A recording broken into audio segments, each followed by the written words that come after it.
I'm not sure what happened to them. They're somewhere around my collection, but at least I can show to you what I have currently, or pretty much always on my rotation. So let's just dive into it. As you can see, one of my probably all-time favorite Nike models. It is the Air TailWind. This particular one, the original model was created back in '92. I was in high school at that time. I remember when they dropped, everybody was crazy about them. I love them so much. Just the color combination between the red, black, white and yellow was amazing for all of us. We loved them. They retroed a few times, and I managed to grab a pair from this last retro. That was in '08. So these are about 6.5 years, a little over, but as you can see, they're in a perfect condition. No fogging or anything wrong with the air bubble, as you can see. Same goes for the inner liner. Nike Air is almost intact, and I'm telling you, I wear these all the time, especially over the summertime. You guys know down in Atlanta it's hot pretty much all the time, except a few months in the winter time, but I wear these all the time, and they're definitely holding up very well. Materials used, they have this synthetic sort of a suede, largely used among many models from many brands back in the 90s, early 90s, and I'm glad that Nike actually brought that same material for the retro, along with the mesh, that signature mesh for a lot of runners as well.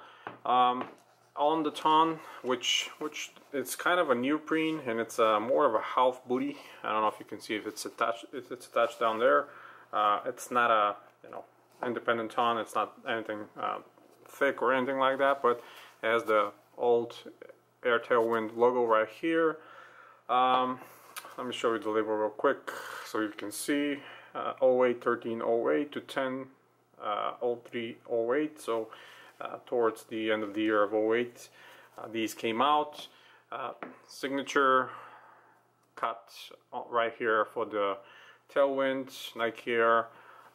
These are one of the, I would say, probably the more comfortable retros that were created around that time from Nike. And why do I say that? Lately I kind of feel like they went down a little bit on the materials and the comfort, but that's purely my opinion. One thing to notice though is the combination between this very dense polyurethane midsole and the very hard and dense nitrogen filled Air Max bag on the heel. Definitely takes a long time to break them and to make them really comfortable. Initially they feel like you're walking on a pair of bricks, to be honest. The old setup was Air Max unit on the heel, Air unit encapsulated in the forefoot. I assume it's still there. I cannot feel it, to be honest with you, but the one in the heel I finally can feel after an amount of wears. But again, I mean, as you can see, I take care of my kicks. These I have not even cleaned since I started wearing them, and I started wearing them right after I bought them back in '08, so 7 years. Of course, having a lot of kicks in the rotation helps a lot, and almost all of them look fresh because of that fact. But this one I really liked. I think it was the best colorway from this TailWind back in '92. Like I said, I still remember this model coming out with all these colors, and kids were crazy about it. Of course I could not afford them back in the day. They were super expensive. Pretty much every story begins and starts and ends like with the same thing. I saw them back in the day, couldn't get them, and now I finally can, so there you go. And as you can see, again, Nike Air on the insole here. Let me see if I can actually pull them out. Yeah, I think I can. So this is the insole.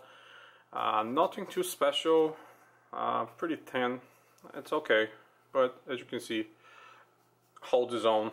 Nike Air at least is intact. I have latest and greatest retros from Nike and Jordan brand. After a couple wears, this logo disappears, but whatever paint they're using these days, it's not working out for them. That's another, you know, kind of a evidence for the quality we're getting these days. You know, I have the original shoe trees. This is how I store them. Just put them in my shoe racks with the shoe trees inside, and you know, add them to the rotation and so on. But yeah, I think the silhouette of this shoe is pretty amazing. Always liked it. I'm a huge Nike, you know, Reebok and Adidas runner shoe lover from the early 90s to kind of a mid to late 90s. I think the shape and the way they looked back in the day was a lot better than today's runners. Maybe I'm old-fashioned like that, but I like them a lot. So for me, this shoe was definitely something with a big legacy from Nike. The TailWind sort of line was quite a long one.